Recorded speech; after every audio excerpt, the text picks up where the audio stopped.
This clip is from the Piano Inspires podcast, Season 2, Episode 21, featuring Gail Berenson with host Alejandro Kramarski. And this teacher, this adjudicator, was so on target. It was like he knew what I needed, and his comments were just so helpful. And I found out that he was on the faculty at Northwestern, and I thought, I'm going to audition there. And I auditioned in several places. Michigan was another place. But I decided to go to Northwestern, and my parents were happy in that Northwestern was not very far away from Kenosha, just a 45-minute hour drive. So, although I lived on campus. But he was incredibly helpful. He taught me things on a much higher, more sophisticated level than anything I had gotten pre-college, in terms of voicing, in terms of making musical decisions. And it was really wonderful. And at the end of that year, first of all, it turns out that he was going to move to another college, and he moved to Connecticut, to the University of Connecticut at Storrs. So I had to find another teacher. Oh, I see. But he also said, I entered as a music education major. My father had influence on that. He said, you have to earn a living. Okay. Well, I mean, they really knew nothing about music, and so they were just concerned of would I be able to be independent. Yeah.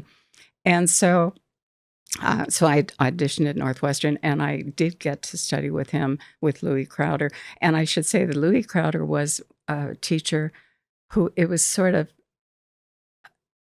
a real coincidence that I ended up studying with him, not only because of the feedback that he gave me in that competition, but it turns out that he was very interested in how the body was put together and how the body played the piano.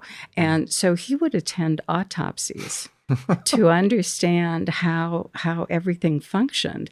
And although we didn't talk about that a lot at lessons, but I mean, not the best recruiting line for your students. I didn't know about that when I was auditioning. But it turns out he wrote some wonderful articles for, I can't remember the journal that preceded Clavier, and I have that article,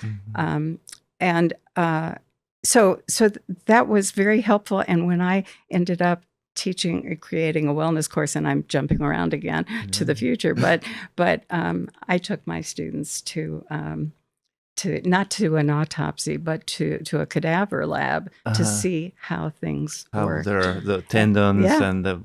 And when you move this is what moves. And and it was very informative to them, and nobody passed out. It was all good. You didn't lose any students. I didn't lose any students. That's good. So he probably was very knowledgeable about the arm. He and the was. body. And so what I learned about technique from him was amazing, and was different than anything I had learned prior to that. For example?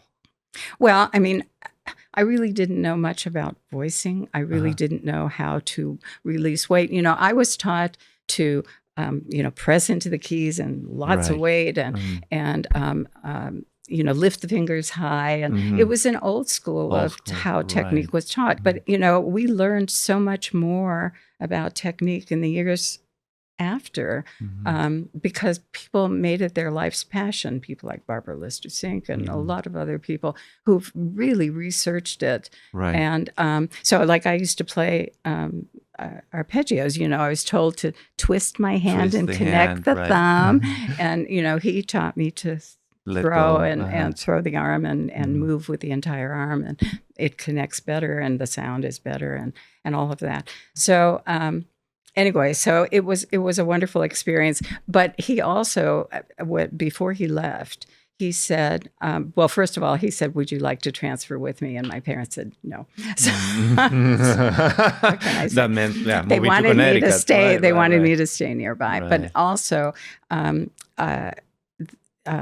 he said, I think that you should switch majors and you should be a performance major. Oh, wonderful. And so my parents came down for this big powwow meeting with him and with me, and he said that, and then my father's words were, "How is she going to earn a living?" So anyway, but they allowed me to do that, and I did, and at that point, then I had to find another teacher, and Guy Duckworth, who was a real pioneer in the field of piano pedagogy, both in terms of how he taught interpretation, of how he taught technique. His wife was a ballerina, and so he talked a lot about choreography and gestures. That was really very critical in how I learned to play and how I interpreted music. And of course, he was a pioneer in terms of group teaching. Right. And my lessons, my first year as a sophomore, I studied with him privately. By my junior year, he said, "How would you like to be in a group?" And I said, "Well, I don't know." So Peter Takac, who still teaches at Oberlin, is a magnificent pianist. And Mary Kogan, who taught for many years in Portland. We became a group of 3. And every Friday, we would have 3-hour lessons. Wow. And the fascinating thing about it was we each had our own set of repertoire, whatever, was selected for each of us. But we basically learned everybody's. I mean, not that we played it, but we talked about it. We did play bits and pieces of everybody else's repertoire, but you learned, talk about pedagogical education. It was wonderful because you learned to offer feedback to the other person and in a positive and constructive way. And it was an incredible experience, and I studied with him all the way through my master's. Wow. And our group continued all the way through my master's. Wow. So all those years and all that repertoire, so triple the amount of repertoire, it was an incredible experience. Be sure to listen to the full episode on our website, pianoinspires.com, on Spotify or Apple Podcasts.